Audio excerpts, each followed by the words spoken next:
नमस्कार मित्रांनो, स्वागत आहे तुमचं आमच्या चॅनल लर्निंग ओशियनमध्ये.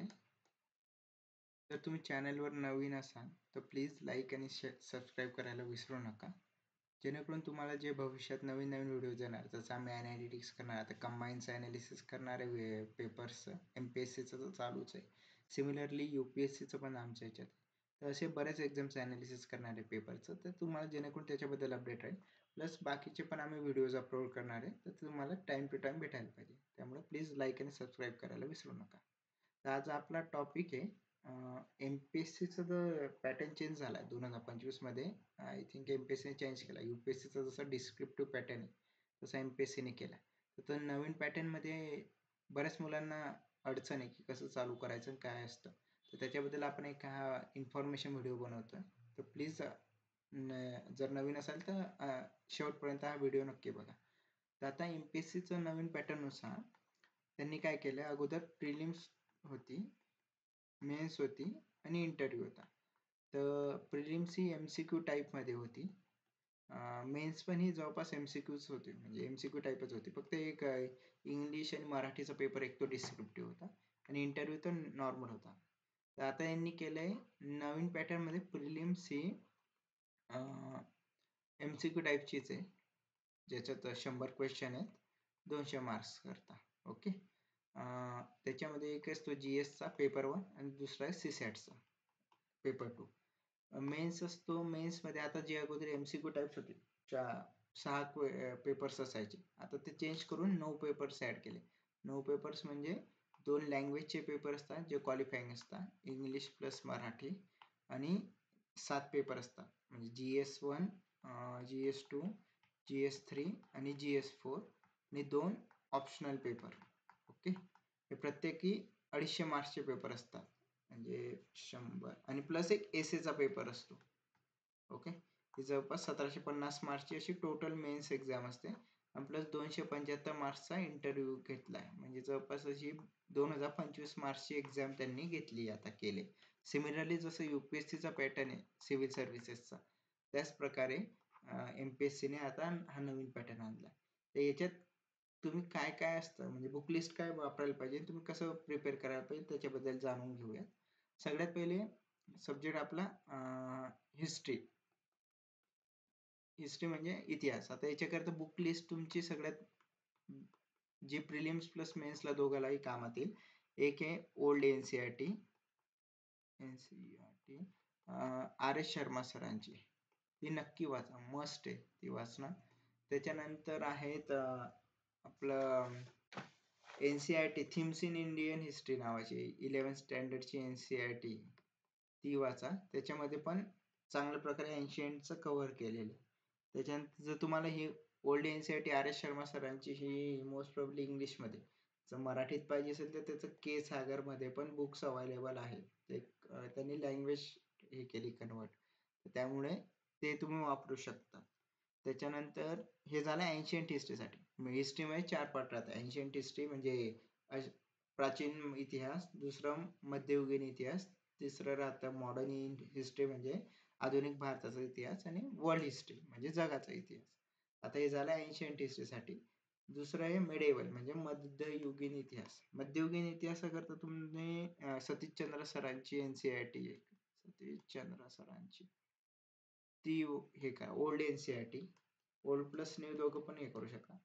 तर याच्यामध्ये छान डिस्क्राईब पण केलं आणि त्याचं जास्त काही एवढं डिटेलमध्ये म्हणजे मोस्ट प्रोबॅबली विचारलं जात नाही. हिस्ट्रीचं मेडिवल हिस्ट्री एवढं विचारलं जात नाही, पण तरी ही एक बेस्ट आहे. आणि तुम्हाला वाटलं तर लुसेंट GK पण एक चांगलं बुक आहे, त्याच्यामध्ये पण मेडिवल हिस्ट्री पण चांगलं केलं. लुसेंट ॲक्च्युली हिस्ट्रीसाठी बेस्ट आहे, म्हणजे मॉडर्न असू द्या, एन्शियंट असू द्या किंवा मेडिवलसाठी राहू द्या. फक्त एवढं ते हिंदी आणि इंग्लिशमध्ये. आता ते तुम्ही म्हणजे तुम्हाला हिंदी जर कळत असेल तर तुम्ही मोस्ट प्रॉब्ली हे नक्की वाचा. मी खरोखर सांगेन याच्यामध्ये तुमचा हिस्ट्रीची टाइमलाईन वगैरे जी कशी असते ते खरोखर तुम्हाला योग्यरित्या कळेल पण, आणि छान प्रकारे त्यांनी एक्सप्लेन पण केलंय. तिसरं येतं आपलं मॉडर्न हिस्ट्री.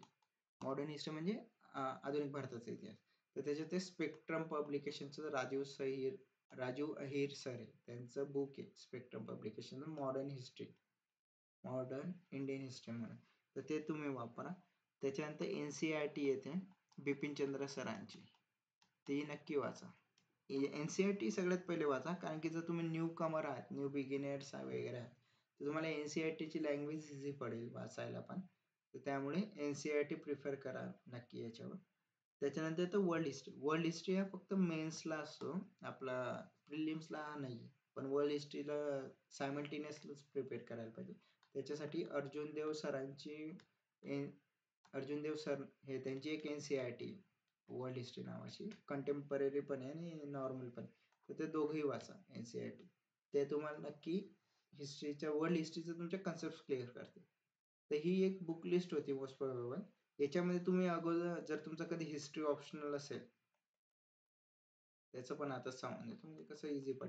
हिस्ट्री ऑप्शनल असेल तर याच्यात काही ॲडिशनल बुक्स येतात, जसं उपिंदर सिंग झालं. उपिंदर सिंग हे एन्शियंट हिस्ट्रीसाठी मोस्ट प्रोबेबल कामाचं आहे, कारण की त्याची मॅपिंग वगैरे येतं.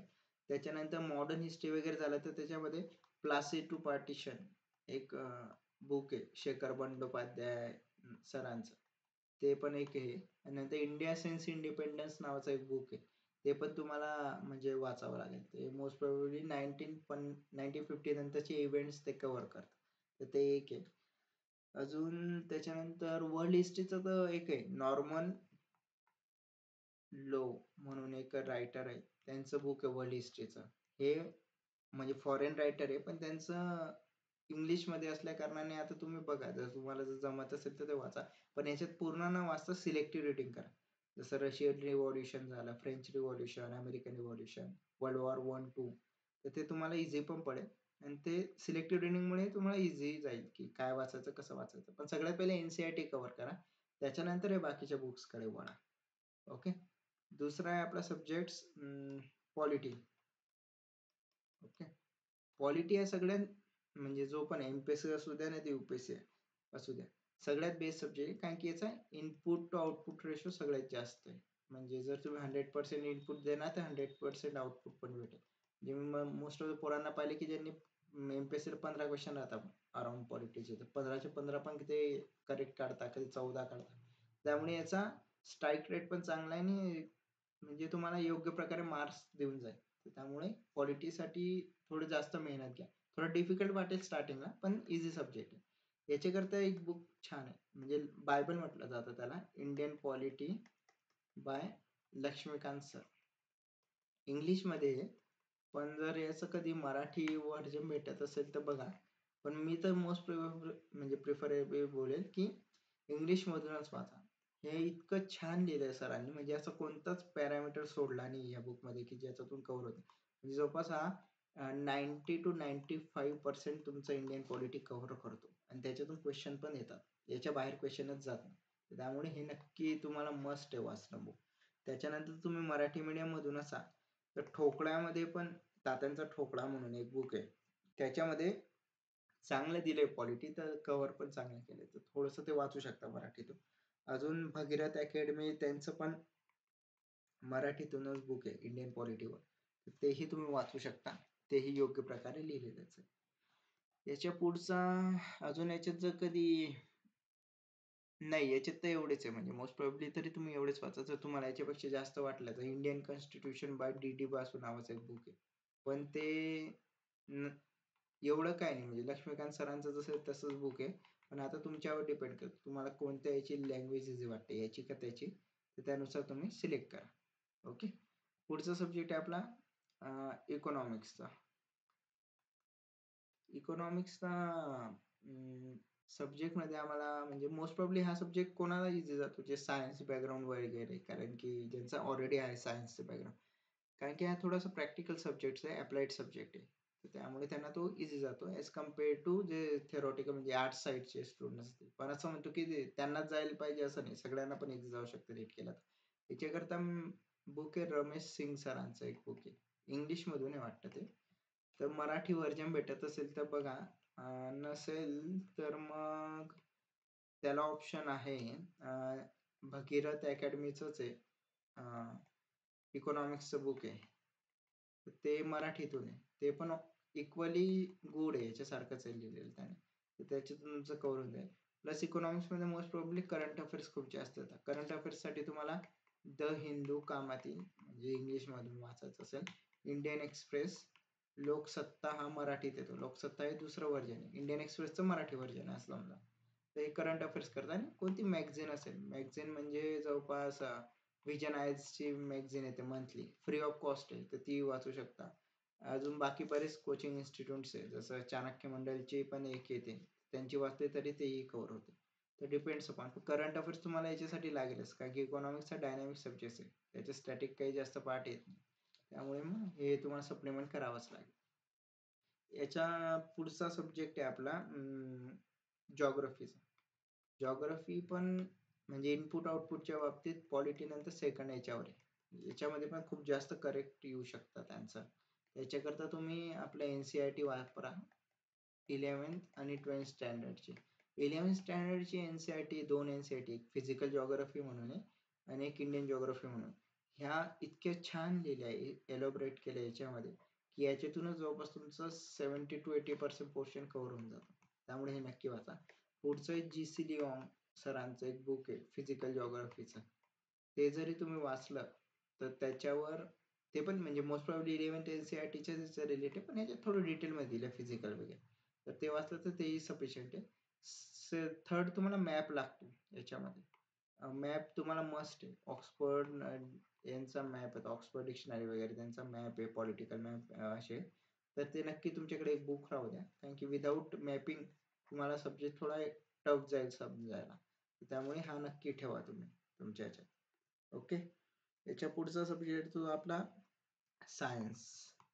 सायन्ससाठी जे म्हणजे सायन्स ज्यांचा ऑलरेडी बॅकग्राऊंड आहे तर त्यांनी मोस्टली ते इंग्लिशमध्येच केलं असेल 11th-12thला, तर त्यामुळे ते त्यांना इझीच होतं. तर त्यांच्याकरता तुम्ही NCERT वापरा जे इंग्लिशमध्येच आहे, 9 to 12 स्टँडर्डच्या. जर तुम्ही मराठी मीडियम मधले असाल, तुमच्यासाठी सचिन भस्के सरांचं बुक आहे सायन्सवर. ते इंग्लिशमध्ये पण आहे आणि हिंदीमध्ये दोघांमध्ये पण आहे. सॉरी, मराठीत आहे. दोघेही वापरलं म्हणजे ज्यांना इंग्लिशमध्ये वाचायचं इंग्लिशमध्ये वाचू शकता, मराठीत पाहिजे असेल तर मराठीतून वाचा.